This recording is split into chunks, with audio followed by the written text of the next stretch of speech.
كل دابة من ماء فمنهم من يمشي على بطنه ومنهم من يمشي على رجلين ومنهم من يمشي على أربع يخلق ما يشاء إن الله على كل شيء قدير. Maksudnya, dan Allah menciptakan semua jenis haiwan daripada air. Maka sebahagian ada yang berjalan di atas perutnya dan sebahagian berjalan dengan 2 kaki. Sedangkan sebahagian yang lain berjalan dengan 4 kaki. Allah menciptakan apa yang dia kehendaki. Sesungguhnya Allah Maha Kuasa atas segala sesuatu. Hai, Assalamualaikum. Tadi korang dengar tak surah An-Nur ayat 45? Dalam surah tu Allah cerita pasal haiwan yang ada dekat laut, yang ada 2 kaki, ada 4 kaki. Masya Allah, hebat kan Allah? Allah nak menciptakan kekuasaannya melalui haiwan. Korang perasan tak dalam Quran? Allah ada cerita surah-surah mengenai haiwan. Surah Al-Baqarah cerita pasal lembu betina, An-Nahlu lebah-lebah, Al-Ankabut laba-laba dan macam-macam lagi lah. Tapi pernah tak kita berfikir kenapa Allah cerita haiwan-haiwan ini secara spesifik dalam surah-surah tersebut? Itulah yang dinamakan rahsia di sebalik penciptaan. Kalau kita lihat dari sudut sains tauhidik, setiap makhluk yang Allah sebut, tak kira lah yang berkaki atau yang merayap, semuanya mempunyai keajaiban saintifik yang tersendiri. Jadi, mari kita eksplorasi salah satu contoh yang paling menarik, iaitu lebah.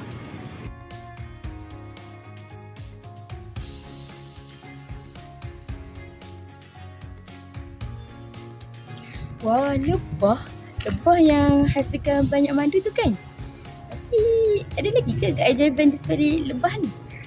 Allah berfirman dalam surah An-Nahl ayat 68 dan 69. وَأَوْحَى رَبُّكَ إِلَى النَّحْلِ أَنِ اتَّخِذِي مِنَ الْجِبَالِ بُيُوتًا وَمِنَ الشَّجَرِ وَمِمَّا يَعْرِشُونَ ثُمَّ كُلِي مِنْ كُلِّ الثَّمَرَاتِ فَاسْلُكِي سُبُلَ رَبِّكِ ذِلًّا يَخْرُجُ مِنْ بُطُونِهَا شَرَابٌ مُخْتَلِفٌ أَلْوَانُهُ فِيهِ شِفَاءٌ لِلنَّاسِ إِنَّ فِي ذَلِكَ لَآيَةً لِقَوْمٍ يَتَفَكَّرُونَ. Allah memberi wahyu kepada lebah untuk bersarang di gunung ganang dan pokok-pokok. Secara sainsnya, struktur sarang lebah yang berbentuk heksagon adalah struktur geometri yang paling efisien di dunia. Ia kukuh, bertuang dan boleh simpan madu paling banyak tanpa membajak diri lebah. Wow, serius lah? Ya. Lebah tak belajar arkitek dekat universiti pun. Tapi dia punya sarang lebah tu lagi hebat daripada manusia. Sebab itulah namanya mukjizat. Dalam sains convention, kita panggil itu insting atau evolusi. Tapi dalam sains didik, kita melihat itu sebagai bimbingan dalam wahyu langsung daripada Allah SWT kepada makhluknya. Ijazah Quran fil Hayawan. Keajaiban Al-Quran tentang haiwan ini mengajar kita bahawa sains dan agama tidak pernah berpisah. Bila kita kaji tentang kehebatan biologi dan fizik seekor lebah, matlamat akhirnya adalah untuk membawa hati kita sekat lagi kepada Allah, supaya kita sebut Subhanallah, hebatnya ciptaan kepada Allah SWT. Betul. Malah, madu yang dihasilkan lebah pun disebut dalam Al-Quran dalam surah An-Nahl ayat 69 yang dikatakan sebagai ubat penawar bagi manusia. Sains moden hari ini juga telah sahkan madu ada sifat antibakterial dan kaya dengan antioksidan. Hebat kan? Tapi korang tahu tak keajaiban lebah ni bukan setakat pada madu dan sarangnya je. Nabi SAW sendiri ada menyebut tentang sifat lebah ni dalam sebuah hadis sahih riwayat Imam Ahmad sebagai panduan akhlak kita. Sabda Rasulullah SAW, Inna mathalal mu'minina kamathalin nahlati akalat tayyiban ووضعت طيبا ووقعت فلم تأثر ولم تفسد. Maksudnya, sesungguhnya perumpamaan seorang mukmin itu seperti lebah. Ia makan yang baik, ia mengeluarkan yang baik, dan apabila ia hinggap di atas sesuatu, ia tidak mematahkan dan tidak pula merosakkannya. Wah, Masya Allah. Hebatnya ciptaan Allah ni. Tak sangka pula madu lebah ni sebagai penawar dekat kita. selama ni ingat untuk makan je.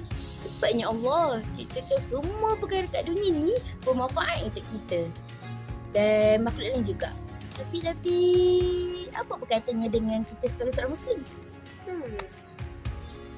Lebah hanya memilih nektar yang bersih dan dia mengeluarkan madu yang memberi manfaat kepada makhluk lain.